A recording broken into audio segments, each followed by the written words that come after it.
little girl lives at the edge of a forest. One morning, her mother gives her a basket of cake and wine to bring to her sick grandmother, who lives at the other edge of the forest. The mother warns her, don't stray away from the path, don't talk to strangers, and walk slow so that you don't break the bottle of wine. Little Red, or Czerwony Kapturek, as she's known here, sets out through the woods on a journey to her grandmother's house. As she's walking, she notices some beautiful flowers on the edge of the path and thinks about picking them up for her grandmother. She wanders into the forest, picking flowers, each prettier than the next one, than the last one. Suddenly, she hears a voice. "What are you doing, little girl?" You know this part of the story. It's the wolf. But Little Red is not afraid because she doesn't realize he's a bad guy. She's pretty caught up in the flowers, honestly, and tells the wolf exactly where she's going and the exact location of her grandmother's house. Little Red is way too deep in the forest to determine right from wrong. The wolf distracts her, sprints to the grandmother's house. He knocks and the grandmother tells him to come in because she can't get out of bed. The wolf eats the grandmother and waits for Red. Red lets herself in at the instruction of the wolf, and here's the part that everybody knows. "My, what big eyes you have, Grandma. The better to see you with, my dear. What big ears you have, Grandma. The better to hear you. Thank you. Louder, louder. The better to hear you, my dear. What big teeth you have, Grandma. And then? To hear you. Good morning. You are waiting for me to tell you why I'm telling you this story. I'm telling you this story because I can say with certainty that despite the fact that all of you probably know how this story is going to end, much thanks to Piotr, you're still waiting to hear what happens next. Mostly because you're curious, because it's out of context, but also because that is the power of stories. A good story, despite whether we've heard it before, engages our curiosity, our imagination, and our emotions. Our brains are wired for story, and so stories make experiences feel real, even though we are here in the palace of culture, simply listening to this story. And then as you hear the story unfold, your brain waves start to synchronize with that of the storyteller, thus connecting you to each other and connecting you to me. My name is Avital Zubeli from Tel Aviv, and I am slightly obsessed with stories. Not just as a tool for connecting with my audience, but as a tool for learning about life, about ourselves, and about others. Stories are crucial to our learning because the emotions and the hormones released while we're listening to a story help us process the information better. And our brains then ensure that we love listening to stories because there is likely to be information in the story that can help us figure out how to survive similar situations. And so now the question is, where the similar situation is in this story, what can we possibly learn from the story of Little Red Riding Hood that is relevant to this conference? What can a fairy tale about a talking wolf and a mother who sends her daughter alone into the forest teach us about reality? A lot, actually. This fairy tale written over 400 years ago is actually more relevant to our everyday modern technological life than you'd imagine. Let's review the story again and see how. Our story begins with a task. And frankly, most days start with a task. Bring the cake and wine to your grandmother. And then a couple of subtasks. Walk slow, don't talk to strangers, stay on the path. Simple enough, no? And then within minutes, bam, Little Red is distracted and decides to overcomplicate things by bringing flowers in addition to all of the other gifts she has. Maybe a little like how we try to overcomplicate our tasks by trying things that are new and different and exciting in the meantime, in the middle. And then she begins to wander aimlessly, and the whole world falls away. Red does exactly what her mother told her not to do. She has completely lost sight of where she's supposed to go. She is stuck on the subtask. She is walking slow so as not to break the wine, but she lost sight of the main goal, and oh no, Red, you've gone too far. Because now, the wolf is here. The ultimate evil. However you want to see that. Is it bugs? Is it tech debt? And the funny thing is, despite the fangs and the claws and the fur, she really doesn't realize the wolf is a bad guy. He seems friendly and nice. In fact, she's so caught up in her own little task of bringing flowers that when he asks her invasive questions, she carelessly gives him highly secure information. He seems like a nice guy. Sure, a giant wolf with giant teeth. Why don't you give him the passwords to all your banking apps as well? And now, despite the fact that Red knows the route by heart, she doesn't manage to get to Grandma before the wolf does, telling us maybe of a little performance problem. And when the wolf arrives to Grandma finally, he knocks and pretends to be little Red. And because the Grandma is sick in bed, she can't open the door, and we hear maybe a little bit of an accessibility issue. And she behaves totally unexpectedly and tells him to open the door and just accepts that her granddaughter has now developed a hungry, deep wolf voice. And frankly, maybe she didn't need the bottle of wine that Red was bringing her. Maybe she had too much wine already. But wine or no wine, maybe just a better layer of Tess would have prevented the wolf from sneaking through and devouring the Grandma completely. Red arrives completely unaware of what had happened, though she starts to notice something is amiss when she says good morning. And here is the long drawn-out exchange of, I kind of recognize you, but I'm not sure. This is not what I imagined. You are wearing the cap I know to be yours. You're in the bed I know to be yours. But something feels a little off. That hesitation wasn't enough to keep her from getting eaten, but it was enough to maybe remind us of a particular disagreement we often have with designers about the way things look. And what's crazy is that up until this moment, Red didn't notice anything fishy about this whole scenario, or maybe I should say she didn't smell any code smells. But it's actually not that crazy, because in our busy, hectic lives, this happens more often than you think. Where we don't notice something is wrong until it's really, really wrong, where we're so caught up in our own story that we can't see outside of it. And it happens quite often in the world of development. There are frankly so many things that could go wrong, be it in the way we write our code, design through code, secure our code, optimize our code, test our code, and it's so much to keep track of. I mean, if you think about it, it's a miracle we're not getting eaten by wolves more often, because our actions have consequences.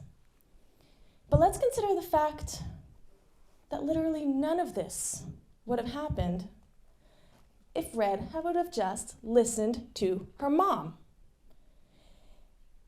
If Red would have just listened to her mom and focused on getting to the Grandma with the cake and wine, if she just kept on the path instead of being complicated and trying new things, she wouldn't begin wandering, she wouldn't bump into the wolf, he wouldn't trick him, she wouldn't give her all these details, and he wouldn't eat the Grandma.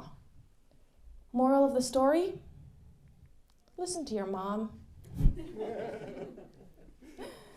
You think I'm joking, but just as little Red received instructions from her mom, we too have our own set of instructions in the form of best practices.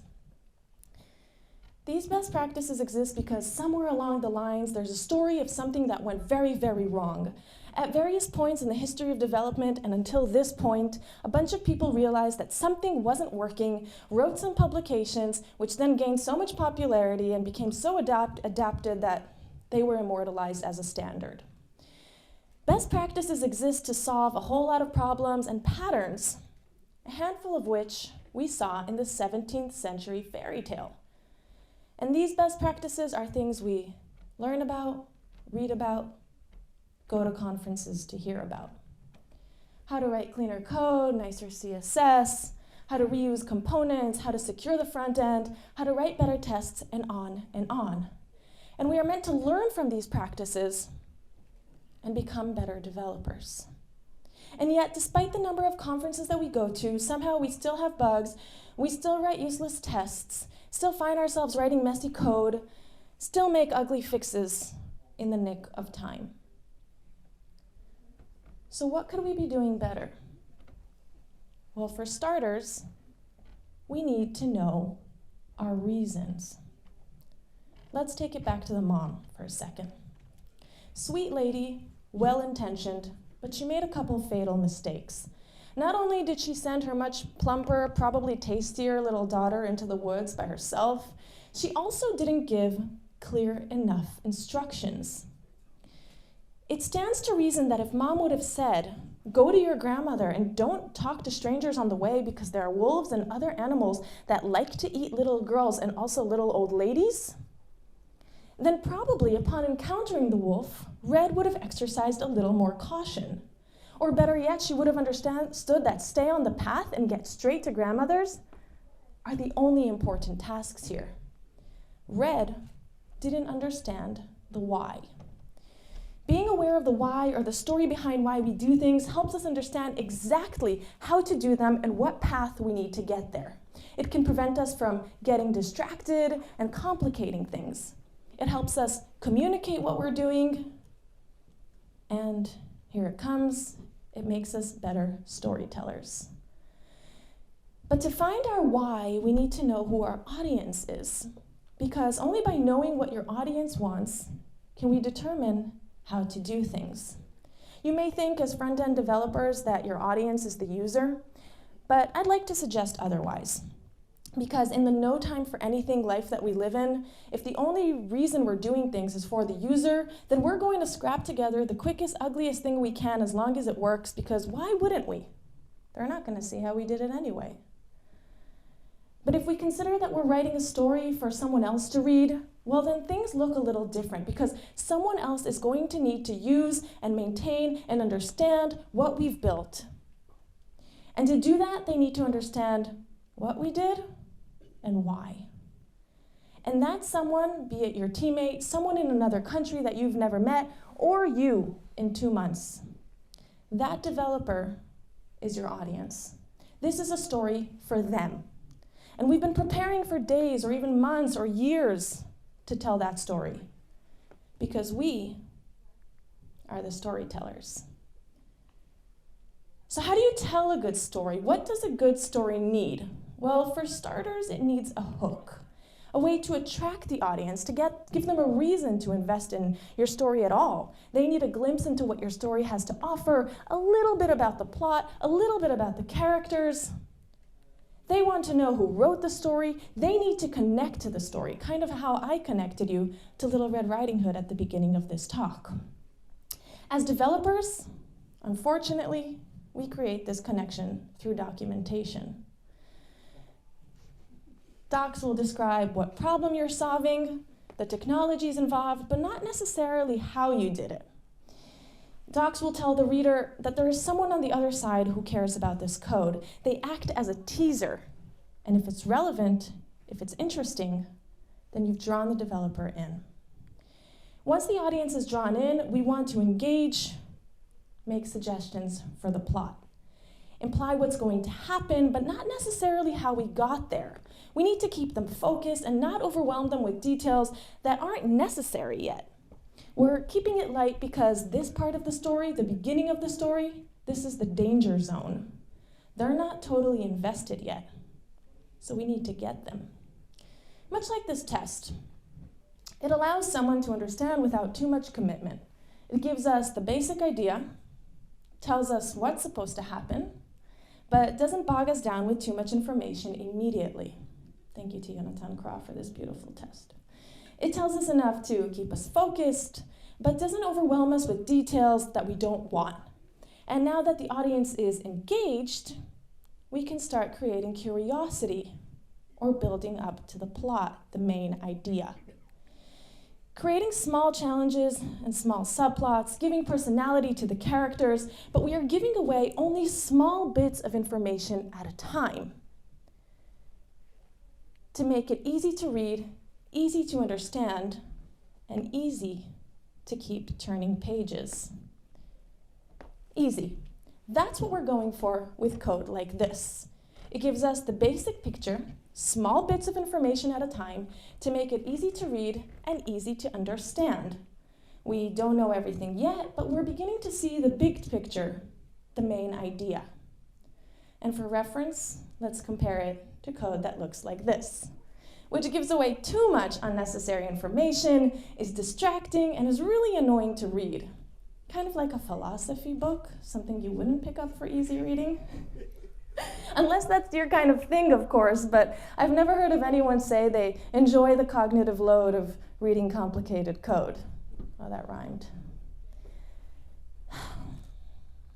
At this point, our audience is hungry for more, that it wants all the details, all the facts, all the gory implementation, and they are with you until the end.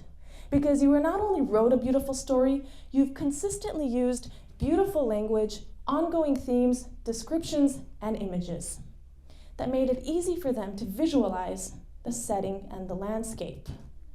Much like a design system, ooh, that's bright, that allows us to stay consistent with the overall theme of your code so that once the reader understands the first part, well, the rest of it feels kind of familiar. And then the hook. And so the hook, the engagement, the slow reveal of details, consistent language, these are the elements that make a good story. Only at this point is your story complete. But just because it's complete doesn't mean it's ready, right? You wouldn't publish a book before hours and hours of editing, right? Here's where you check your grammar, your spelling, your sentence structure. You implement all the rules you learned in that creative writing class that one time. Because no matter how good a story is, if the writing is poor, you're going to lose your audience. Likewise with our code. Just because it works, just because it tells a story, doesn't mean it's ready. You've probably got some refactoring to do before it's prepared for public consumption. And this is where the magic happens. Here's where you ensure you're following the rules, using the best patterns, following the best practices. Only once you've implemented those behaviors that are expected by your audience, only then is your story ready for publication. And then, much like book reviews, you might get feedback or code reviews that are hard to hear. You may discover that there was a much better way to do things, and you're going to have to scrap everything you did.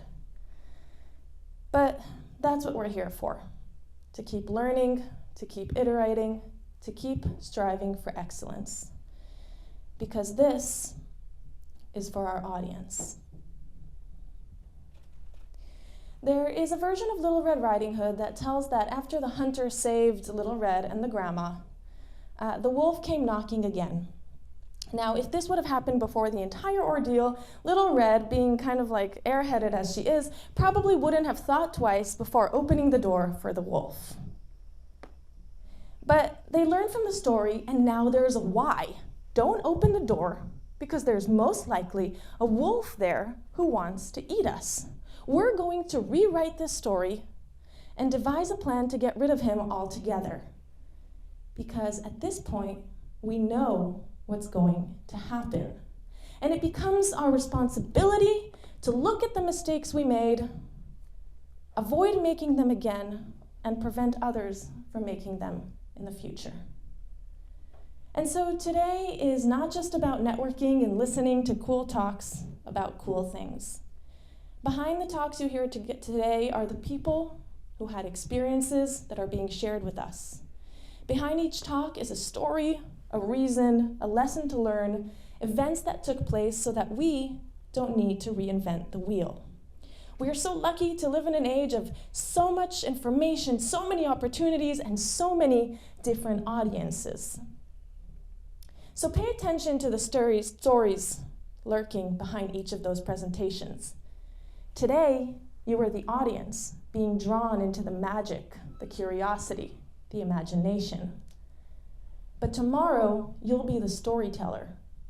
So take everything you learned today, the best practices, the cool tricks, the new insights and ideas, and use each of those experiences to create new stories, to create powerful stories. Thank you.